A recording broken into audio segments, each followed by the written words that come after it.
ഒരിക്കൽ കർണൻ സ്നാനത്തിന് മുന്നോടിയായി എണ്ണ തേച്ചുകൊണ്ടിരിക്കുമ്പോൾ ദ്വാരകാധീശൻ അദ്ദേഹത്തെ കാണാനെത്തി. രത്നങ്ങൾ പതിച്ച മനോഹരമായ എണ്ണക്കപ്പ് കണ്ട് ഇഷ്ടം തോന്നിയ ഭഗവാൻ കർണനോട് പറഞ്ഞു, "അംഗരാജ, ആ കപ്പ് നമുക്ക് നൽകാമോ എന്ന്."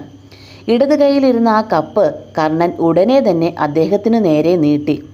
ദ്വാരകാധീശ്വരൻ്റെ മുഖം ഇരുണ്ടു. അദ്ദേഹം ചോദിച്ചു, "ആരെങ്കിലും ഇടത് കൈകൊണ്ട് ദാനം നടത്തുമോ കർണ? ആ ദാനം അധർമ്മമാണ്.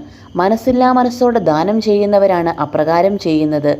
കർണൻ തൊഴുകൈകളോടെ മറുപടി പറഞ്ഞു, "ക്ഷമിക്കണം ഭഗവാനെ, ഇടത് കൈകൊണ്ട് ദാനം ചെയ്യുന്നത് തെറ്റാണെന്ന് എനിക്കറിയാം. പക്ഷേ ഇടത് കൈയിൽ നിന്നും വലത് കൈയിലേക്ക് മാറുന്നതിനിടെ എൻ്റെ മനസ്സ് മാറിയാലോ എന്ന് നാം ഭയന്നതുകൊണ്ടാണ് ഇടത് കൈകൊണ്ട് തന്നെ കപ്പ് അങ്ങേക്ക് നീട്ടിയത്." കർണൻ്റെ വാക്കുകൾ അതീവ ശ്രദ്ധയോടെ ശ്രവിച്ച ഭഗവാൻ വളരെയധികം സന്തോഷത്തോടെ ആ കപ്പ് സ്വീകരിച്ചു. നല്ല കാര്യം ചെയ്യാൻ തോന്നിയാൽ ഉടനടി ചെയ്യണം. ആലോചിക്കാൻ തുടങ്ങിയാൽ അത് ചെയ്യാതിരിക്കാനുള്ള അനേകം തടസ്സങ്ങൾ താനേയുണ്ടാകും.